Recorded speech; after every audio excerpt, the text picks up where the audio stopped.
사순절을 지나면서 사도의 행전의 말씀을 통해서 자기 십자가를 지고 주님의 뒤를 따라갔던 사도들, 제자들의 신앙을 함께 나누고 있습니다. 사도행전에서 예수님의 사람들이 그렇게 걸어간 십자가의 길을 계속 묵상하면서 제 마음에 떠나지 않는 한 사람이 있습니다. 제가 공부한 보네퍼 목사님이신데요. 이 보네퍼 목사님 일생 동안 설교하고 또 책을 저술하고 그럴 때에 가장 중요하게 생각한 것 하나가 예수님의 제자로 어떻게 살까 하는 제자도에 관한 일이었습니다. 그래서 오늘까지도 제자도에 관한 고전 중에 하나로 읽히는 나를 따르라 유명한 책을 쓰셨는데요. 이 책에서 보네퍼 목사님은 예수님의 제자는 자신의 십자가를 지고 예수님이 걸어가신 그 길을 그대로 따라가는 사람이다 이렇게 적고 있습니다. 그래서 성경에 예수님께서 보시면 광야의 길을 걷잖아요. 그러면 예수님의 사람들 제자는 예수님이 가신 그 광야길도 갈 수 있어야 한다는 것이고요.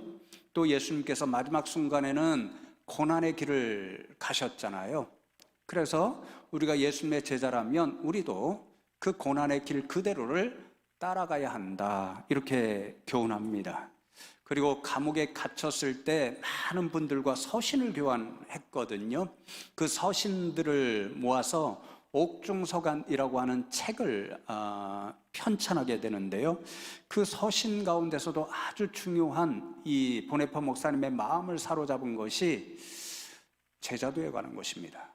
그래서 묻기를 지금 우리가 예수님께서 세상에 항상 함께 계신다라고 말씀해 주셨는데 그 함께 계시는 예수님을 만나려면 제자들은 어디로 가야 할까? 이렇게 묻습니다. 어디로 가야 할까요? 보네퍼 목사님은 세상에서 고난이 있는 자리로 가야 된다 그렇게 교훈합니다. 왜냐하면 복음서를 보면 예수님 공생의 사역기간 동안에 항상 찾아가시는 자리가 고난이 있는 자리, 예를 들면 병이 들어서 아파하시는 그런 사람들이 있는 자리, 또 귀신 들려서 고통당하는 그런 사람들이 있는 자리, 또 사랑하는 사람을 잃고 애통하는 그런 사람들이 있는 자리, 또 하나님을 믿지 못하고 복음을 듣지 못해서 영혼이 병들어 가고 있음에도 모르는 안타깝고 불쌍한 사람들이 있는 자리, 그 자리로 찾아가셨기 때문에 오늘도 우리는 그런 자리를 찾아가면 그곳에 계신 예수님을 만날 수 있고 그런 사람들이 예수님의 제자들이라는 거죠. 그래서 오늘날로 말하면 질병, 바이러스 때문에 아파하시는 분, 또 전쟁, 기근 때문에 고통당하는 그런 분들, 그곳에 가면 예수님을 만날 수 있다라는 거죠. 그래서 우리 성도님들 감사한 말씀을 드리는 것은요, 한 1년 전에도 우크라이나 전쟁이 발생했을 때에 그분들을 위해서 기도하며 예수님 그곳에 계실 터이니까 함께 구호 헌금합시다 했을 때 많은 성도님들이 동참해 주셔서 감사하고요. 이번에도 지진 때문에 너무도 큰 아픔을 겪고 있는 그분들을 위해서 예수님의 마음으로 함께 구호 헌금하십시다 그랬더니 성도님들이 동참해 주셔서 얼마나 감사한지 모릅니다. 분명히 주님께서 기뻐하시리라 저는 확신합니다. 이렇게 보네퍼 목사님의 가르쳐 주신 이 제자의 삶, 제자의 도, 이것을 묵상하다가 오늘 말씀에서 함께 나눌 빌립 집사님의 행적, 그분의 삶을 돌아보니까요, 정말 예수님의 뒤를 따라간 예수님의 제자셨다 이런 생각을 하게 되었습니다. 그래서 오늘 말씀을 통해서 빌립 집사님이 걸어가신 제자의 모습, 그 두 가지를 함께 나누면서 저와 여러분도 예수님의 제자로서 빌립 집사님처럼 살아가자, 이런 믿음의 결단이 있는 이 예배 시간 되면 좋겠습니다. 첫 번째로 빌립 집사님은 제가 조금 전에 말씀드린 것처럼 보네퍼 목사님이 말씀하신 그대로 자기 십자가를 지고 예수님이 걸어가신 그 길을 그대로 따라간 분이셨습니다. 오늘 본문 말씀 앞 사도행전 8장 4절과 5절 말씀을 보시면 그 흩어진 사람들이 두루다니며 복음의 말씀을 전할새 빌립이 사마리아 성에 내려가 그리스도를 백성에게 전파하니, 이렇게 기록되어 있습니다. 지난주에 말씀을 나눌 때에 제가 말씀드렸듯이 스데반 집사님이 순교하신 후에 예루살렘 교회에 큰 박해가 일어났습니다. 이 박해를 피하려고 사도들 외에 모든 성도님들이 유다 땅 곳곳으로 그리고 사마리아 지역으로 흩어지게 되었습니다. 이렇게 흩어진 성도님들이 곳곳을 두루 다니며 복음을 전파하기 시작했습니다. 이런 분들 가운데 한 분이 빌립 집사님이셨는데, 사도행전의 말씀의 그 역사를 보면 제일 처음으로 유다 땅이 아닌 그 유다 지역을 넘어서 사마리아로 가서 복음을 전하기 시작하십니다. 그런데 여러분, 가만히 성경 말씀 생각해 보시면요, 빌립 집사님보다 먼저 유다 땅을 넘어서 사마리아에 가서 복음을 전파하신 분이 계십니다. 누구시죠? 우리 예수님이십니다. 유명한 요한복음 4장 3절과 4절 말씀에 보면 예수님께서 제자들과 함께 유대를 떠나사 다시 갈릴리로 가실새 사마리아를 통과하여야 하겠는지라, 그렇게 말씀합니다. 통과하여야 하겠는지라, 원어를 살펴보면 영어로 must, 반드시 해야 한다라는 뜻을 가진 단어 데이가 적혀 있습니다. 그러니까 예수님께서는 제자들에게 사마리아 땅을 반드시 통과해야 한다, 그 사마리아 땅을 지나서 갈릴리로 가야 한다, 그렇게 말씀하시며 제자들을 사마리아 땅으로 데리고 가셨습니다. 그런데 여러분, 제자들에게 이 말씀은 굉장히 불편하게 들렸고 사마리아 땅은 선뜻 가고 싶은 지역이 아니었습니다. 우리가 잘 아는 것처럼 역사적으로 북쪽 이스라엘이 먼저 아수르에 의해서 멸망을 당했습니다. 아수르 사람들은 자신들이 정복한 땅의 사람들을 곳곳으로 모으고 흩고 함께 살게 해서 혼합 정책을 사용했습니다. 그러다 보니까 북쪽 이스라엘 사람들, 사마리아 사람들이 자신들의 땅에 있는 이방인들과 함께 살면서 때로는 결혼도 하고 때로는 이방 사람들이 가지고 와서 믿는 우상들을 섬기고는 했습니다. 그러니까 유대 사람들이 볼 때에는요, 사마리아 사람들은 혈통적으로도 순수하지 못하고 신앙의 정신도 훼손한 사람들입니다. 그러니까 남쪽 유대의 사람들은 북쪽 사마리아 사람들을 볼 때에 이방인과 똑같이 취급했습니다. 우리가 상대해서는 안 될 불경건한 사람들, 이방인과 똑같은 사람들, 그래서 그 사마리아 땅으로 가기를 싫어하고 사마리아 사람들과 접촉하지 않으려고 했습니다. 얼마나 지독했는지 모릅니다. 그래서 지금 예수님께서 남쪽 예루살렘으로부터 북쪽 갈릴리로 가시잖아요. 지름길이 중간에 있는 사마리아를 통과해서 가는 길입니다. 그런데 유대 사람들은 그 길을 가지 않았습니다. 3배나 더 걸리는 곳, 예루살렘에서 동쪽으로 가서 요단강을 건너 요단강을 쭉 따라서 북쪽으로 가서 다시 요단강을 건너서 서쪽으로 오거나 갈릴리 바다를 건너서 갈릴리 지방으로 갔습니다. 아주 지독한 사람들이었습니다. 그런데 예수님께서는 유다인들인 제자들을 데리고 갈 수 없는 그 땅 사마리아 땅으로 반드시 가야 된다, 그렇게 말씀하시면서 제자들을 이끌고 가셨습니다. 왜 그러셨을까요? 예수는 목적을 분명히 말씀하시지 않고 자신이 행하시는 일을 통해서 제자들이 그 목적을 깨닫도록 보여주셨습니다. 그곳에서 우리가 잘 아는 사마리아 여인을 만나게 되죠. 성경에 보면 제가 많은 여인이었습니다. 그러니까 유대인들인 제자들의 입장에서 보면 이 사마리아 여인은 예수님께서 가까이 하셔서도 안 되고 더욱이 이야기를 나누셔도 안 되고 복음을 전해서 구원의 역사가 일어날 수 있다라고 생각할 수 없는 그런 존재였습니다. 그런데 놀랍게도 예수님께서 이 여인에게 가까이 가십니다. 말씀을 건네십니다. 그리고는 마지막 순간에는 자신이 그리스도이심을 드러내십니다. 이때 어떤 일이 일어나나요?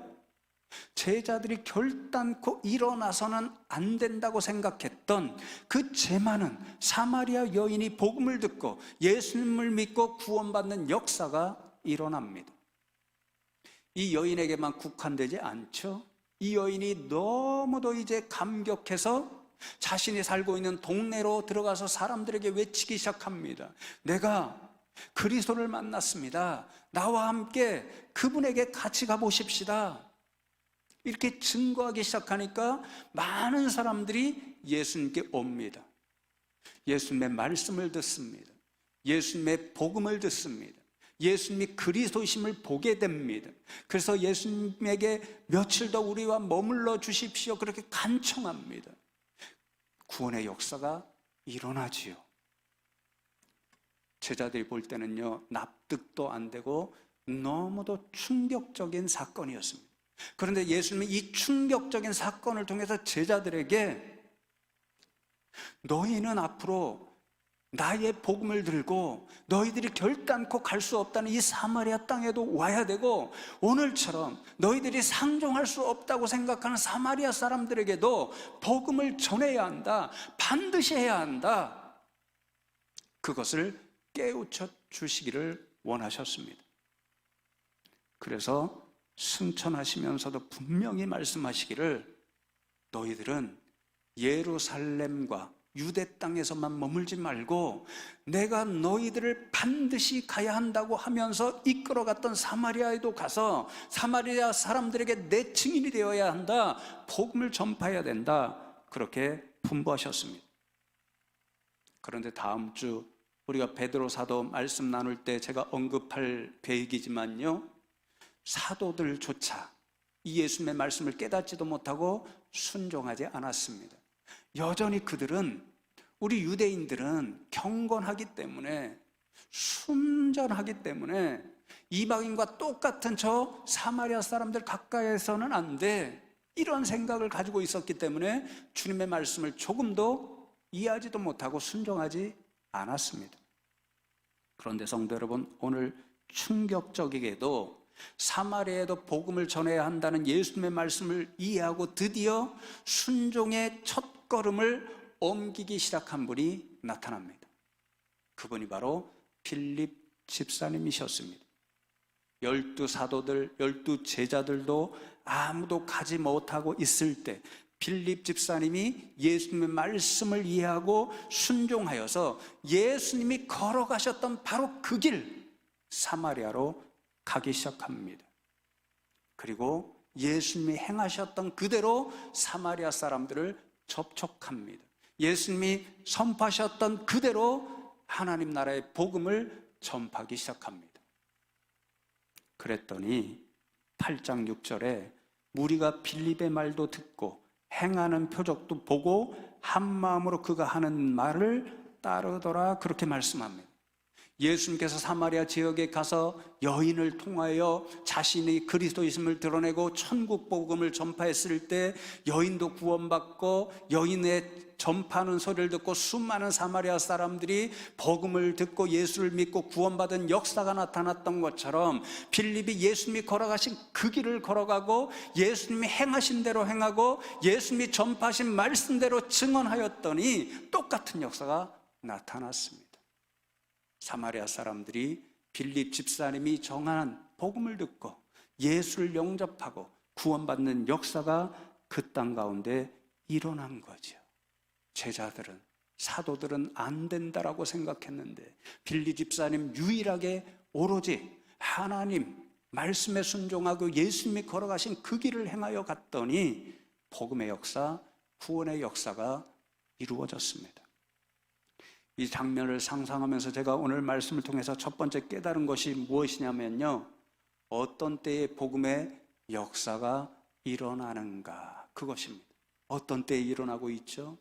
빌립 집사님처럼 예수님께서 걸어가신 그 길을 따라갈 때 일어납니다. 예수님께서 행하신 일을 행할 때에 복음의 역사가 일어납니다. 예수님께서 말씀하신 일을 순종함으로 그대로 행할 때에 그 일은 일어납니다. 그때 주님께서 역사하셔서 복음의 열매를 맺게 해 주시는 거죠.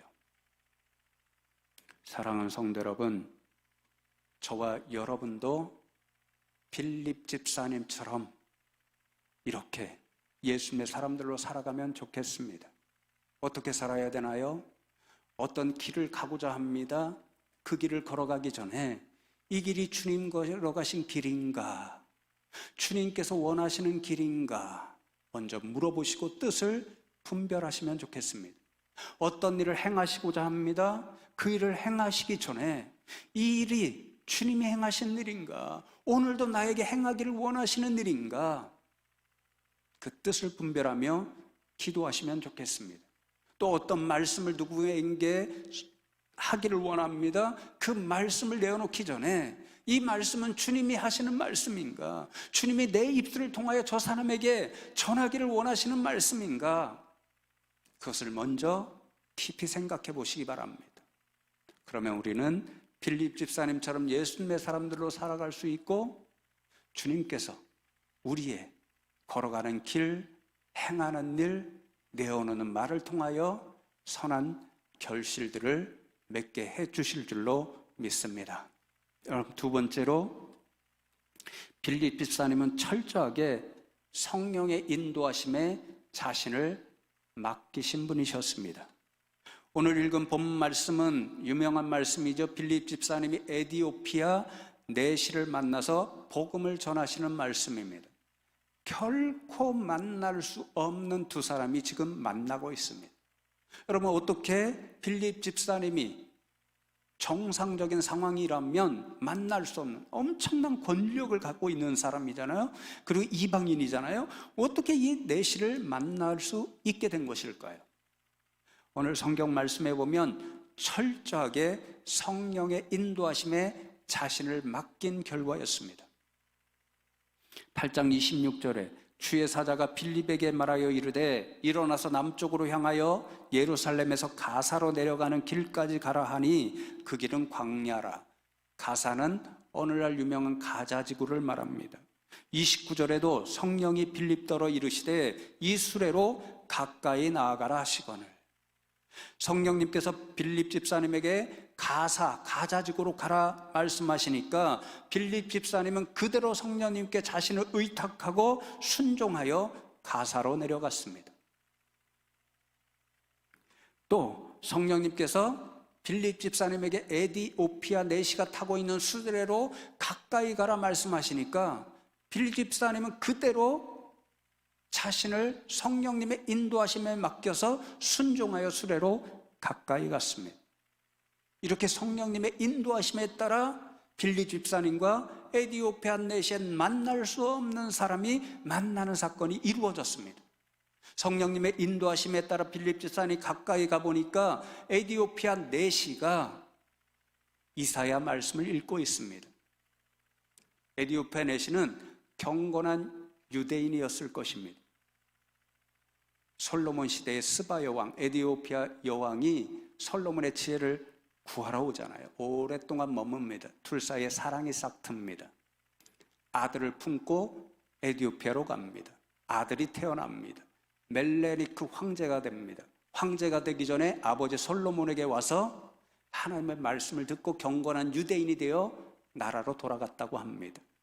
왕이 경건한 유대인 하나님의 말씀을 아는 사람이 되었으니까 주변에 있는 신하 중에 대대로 이렇게 경건한 유대인이 있어서 에디오피아 내시야 4,000km에 떨어져 있는 예루살렘 성전에 와서 하나님 예배 앞에 예배를 드리고 내려가는 중입니다. 그런데 이사야 말씀, 경건한 유대인으로서 이사야 말씀을 읽고 있는데도 깨닫지를 못합니다. 빌립 집사님이 가까이 가서 지금 읽고 있는 말씀 깨닫습니까? 이해합니까? 53장의 말씀 특별히 고난의 종으로 메시아 하나님의 아들이 오실 것이라고 말씀하셨는데 이 뜻이 무엇인지 아시겠습니까? 묻습니다.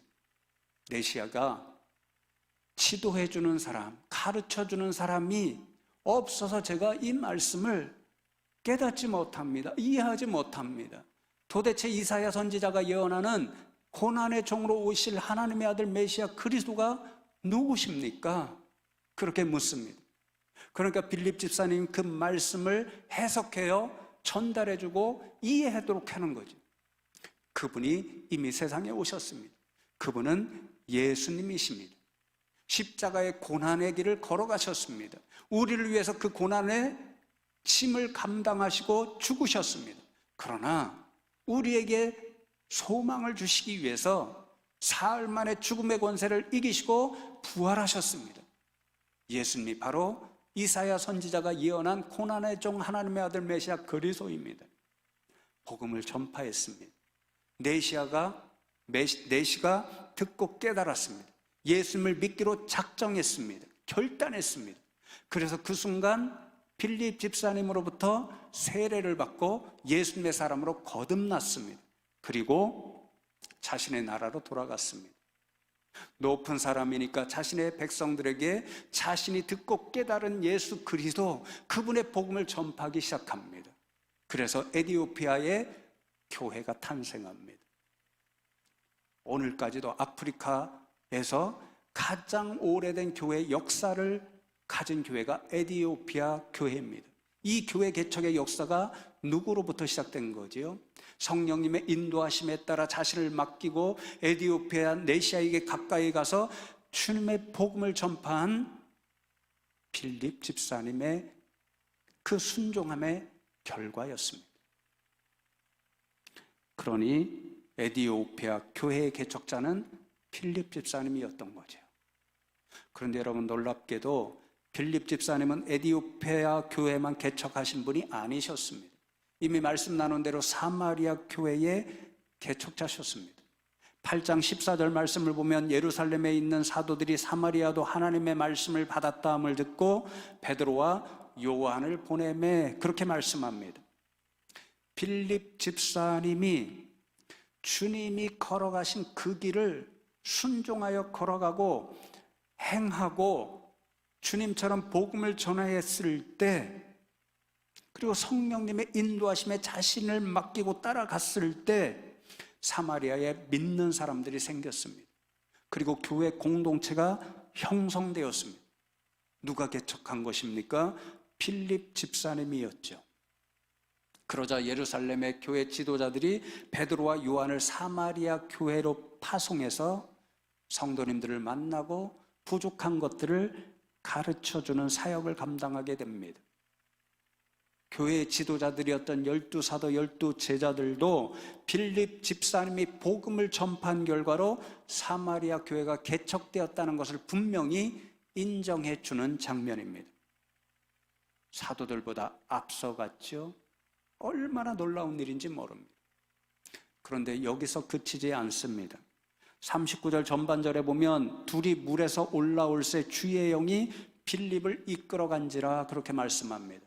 빌립 집사님이 이제 에티오피아 내시에게 세례를 베풀었을 때 성령께서 신비하게 나타나셔서 빌립 집사님을 갑자기 보이지 않게 어떤 곳으로 이끌어 가십니다. 어디로 이끌어 가셨을까요? 40절 말씀에 빌립은 아소도에 나타나 여러 성을 지나다니며 복음을 전하고 가이사랴에 이르니라, 그렇게 말씀합니다. 아소도와 가이사랴는 지중해 연안에 있습니다. 그러니까 이스라엘 땅으로 보면 서쪽 해안에 있는 도시들입니다. 그 서쪽 해안을 따라서 성령님께서 빌립 집사님을 인도하여 북쪽으로 가면서 가이사랴에 이르기까지 복음을 전파하도록 인도해 가셨습니다. 빌립 집사님은 성령님의 인도하심에 그대로 자신을 맡기고 순종하여 그곳으로 가면서 가이사랴에 이르기까지 복음을 전하고 가이사랴에 약 20년 동안 정착하셨습니다. 그런데 성도 여러분, 성령님의 인도하심에 자신을 맡기고 순종하여 그 해안길을 따라다니면서 곳곳을 다니며 복음을 전파하신 결과 놀라운 일들이 나타납니다. 다음 장 사도행전 9장에 보면 베드로가 이제 루따 지역과 요빠 지역을 방문하게 됩니다. 근데 이미 교회가 있습니다. 성도님들이 있습니다. 그 교회와 성도님들을 방문하고 격려하고 복음을 전파합니다. 죽었던 사람도 살립니다. 이 교회들을 누가 개척했을까요? 학자들이 다 동의합니다. 이 해안길을 따라 성령님의 인도하심에 순종하여 복음을 전파한 빌립 집사님이 개척자셨을 것이라는 거죠. 자, 더 놀랍고 직접적으로 그런 말씀을 들려주는 성경 구절이 있습니다. 사도행전 21장 말씀에 보면 이제 바울이 3차 선교 여행, 에베소를 중심으로 한 그 전도 여행을 끝나고 예루살렘으로 올라갈 때에 가이사랴 지역을 방문하게 됩니다. 여기서 누구를 만나면요, 빌립 집사님과 네 딸을 만나게 됩니다. 21장 8절에 이르기를 이튿날 가이사랴에 이르러 7 집사 중 하나인 전도자 빌립의 집에 들어가서 머무르니라, 그렇게 말씀합니다. 성령님의 인도하심에 자신을 맡기고 순종하여 지중해 연안을 따라다니면서 북쪽으로 복음을 전파하며 갔습니다. 그리고 가이사랴에 정착합니다. 가이사랴에서도 복음을 전했습니다. 가이사랴에 믿는 사람들이 생기고 교회가 탄생합니다. 가이사랴 교회도 빌립 집사님이 개척자였습니다. 그러니 빌립 집사님은요, 12 사도들보다 앞서서 가는 곳곳마다 복음을 전파하고 교회를 세운 교회의 개척자였습니다. 그래서 여러분 21장 8절에 빌립 집사님을 뭐라고 부르고 있나요? 전도자라고 부르고 있습니다. 전도자는 초대교회에 복음을 전하기 위해서 세상 곳곳을 다닌 사람들이었습니다. 그들을 전도자라고 칭합니다. 그런데 놀라운 사실은 성경에 기록된 가장 먼저 그리고 유일하게 직접적으로 전도자라는 호칭을 받은 사람은 12 사도들 가운데도 없습니다. 오로지 빌립 집사님 한 분이셨습니다. 사도들도 얻지 못한 영광스러운 칭호를 빌립 집사님이 받으셨고, 저는 확신합니다. 하나님께서 생명책에 빌립 집사님의 이름을 기록하실 때 전도자 빌립 집사 이렇게 적으시고 기억하셨다라고 확신합니다. 여러분, 어떻게 이렇게 영광된 칭호를 얻게 된 것일까요?